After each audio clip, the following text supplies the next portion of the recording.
Hello viewers, this is Just Fake Network TV, a place where you can get the latest information about Nigeria news and all the news in details. Governor Ganduje's revelation on foreign armed herdsmen have vindicated southern Nigerians.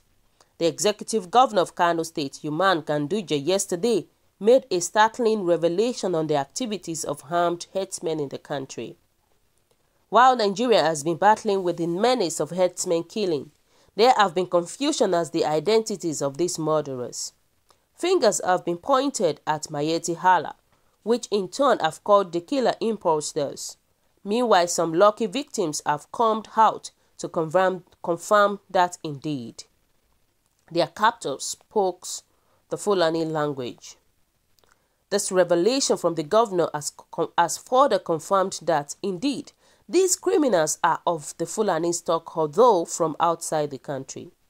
The governor made this remark during the commissioning of 25 housing units, which Aruga project aimed at creating settlement at the Dansoshira forest in Kiri local government area of the state. According to the governor, the measure became important to successfully and effectively prevent the coming of herdsmen from other African countries, because they come to this country with guns and other weapons, which flame the clash between herders and farmers. As they come with such weapons, they take crimes and criminalities to the country. With this, the governor also confirmed that the movement of these killer herdsmen is what brings to us all sorts of clashes between herders and other communities apart from the usual herder-farmers clashes. The governor had asked the federal government to put a stop to the movement of herdsmen from other countries to Nigeria. This, he said, will curb crimes and criminalities commonly caused by Fulani herders conflict across the country. According to a recent study by This Day, it is worthy of mention that between 2017 and May 2nd, 2020, a total number of 654 attacks have been conducted by the Fulani herdsmen. 2,539 have been killed and 253 kidnapped in Nigeria. The special report titled Working Document Fulani Militias Terror Compilations of News 2017 to 2020 showed evidence of blood-curdling statistics of deadly attacks, death and kidnapping by the herdsmen. The report further stated that the attacks meted to the farmers by the herdsmen in Nigeria were regular, systematic, targeted attack.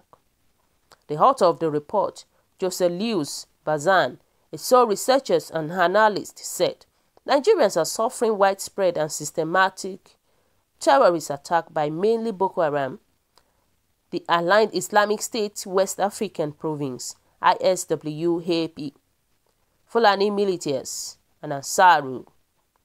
Several times, Nigerians have continued calling out the security agencies and concerned bodies to the menace caused by this group. Recently, Nigerians have been battling to understand a purported statement from the leader of the LÁT10Ñ organization. In an alleged interview, which the group has since denied, the leader made some very inciting comments on the ownership of the country and also said that they, the Fulani tribe, owned Nigeria and would settle anywhere they liked. This puts to credit the continuous cries from southern Nigeria that the president and security agencies should put a stop to the incessant, unwarranted grazing in southern farmland, which have always fueled the crises which have led to the numerous slaughter in the country. Responding in a series of tweets, a former Minister of Aviation and fierce critics of this administration, Femi Fani-Kayode, wrote, "The humiliation, persecution, marginalization of Christians in Nigeria over the last 5 years is self-evident. The ethnic and religious cleansing and wholesale slaughter of northern Christians is undeniable. Those that denied it are the sponsors of the genocidal menace and mass murderers." Nnamdi Kanu, Asari Dokubo, Ankyo Bridge, Shola Salako, Tony Nnamdi, Baron Roy, Gani Adams, Khan, leader of the MB, and the South, church leaders, Christian clerics, yours truly, and millions of others that have pointed out this reality over the last few years have said the truth. The attempt by the president to deny these heinous crimes against humanity, though shameless and irresponsible, is to be expected. To say that Christians are not being slaughtered in Nigeria is like saying Hitler's and Nazis never murdered 6 million Jews during the Holocaust. Recall the presidency had yesterday said it has uncovered an ongoing plot by the High Pope to cause a misunderstanding between Nigerians against some of its great allies, such as the US, UK, and the European Union. The report also said that they had discovered the outlawed High Pope has spent over $85,000 monthly to destabilize the country in its continuous media war against the country. In the statement, the president tried to alert Nigerians and the international community to the move, which he termed as misleading, but however, the statement from Ganduje and the continuous onslaught against Christians and Nigerians say otherwise. The question to be thrown to the security agencies and the border authorities then is, how did these killers herdsmen find their way into the country? Why are our borders porous? These are some of the pertinent questions we need to answer, and not forcing down the throats of Nigerians or using SARS to harass innocent Nigerians or innocent students. So viewers, what is your own take about this? What do you think? You know, people were saying that forget any nonsense speech or idiotic revelations from any Southerners. Such words are meant to embarrass the Southerners, trust me. And let me tell you guys, in 2015, if you remember, Northerners were bent to remove Jonathan from the government, contributed billions of nairas under the trustship of the present governor of Kaduna State, Nasser Ahmed El-Rufai, and then imported hundreds of Nigerians, Shadians, and even millions who were of the Fulani stocks to disrupt the government should Jonathan win the 2015 election. But by God's wishes, Jonathan lost that election and conceded defeat even before the final results were counted. Their intentions failed, and there was anticipated dangers coming from the north from keeping these killers guessed. You can imagine.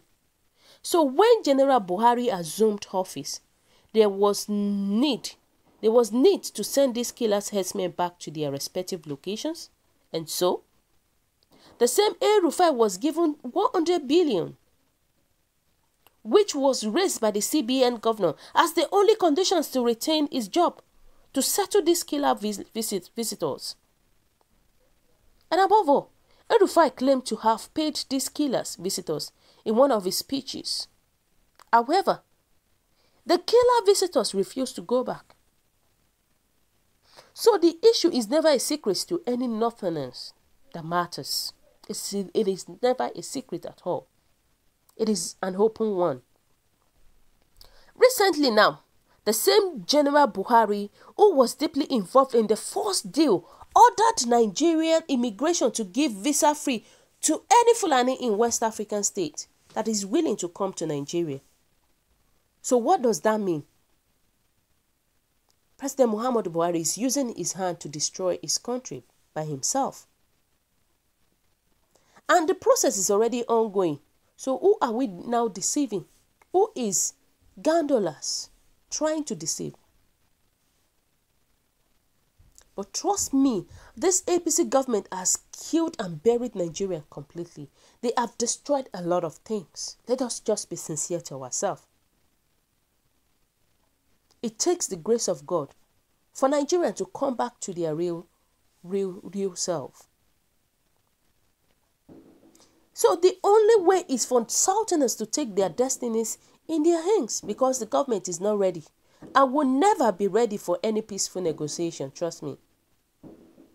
Aggressive approach is the only thing that can save the situation at hand. That is the only thing. I'm telling you the facts. But may God help us from this present government, majorly from this APC government-led administration. So viewers, what do you think? What is your own take about this? Your comment is highly appreciated. And kindly drop your comments at the comment section. For those who subscribe, I want to say a very big thank you to you for subscribing. We'll say God bless you if you're yet to do so. Kindly press the subscription button below. And also, please don't forget to press the notification button so that whenever we upload news, you will always be the first person to watch our latest news. It is very important for you to press the notification button so that you won't miss our latest news. God bless you once again. We appreciate you for being there for us at all times. May you be blessed every day. Thank you so much. And always stay safe.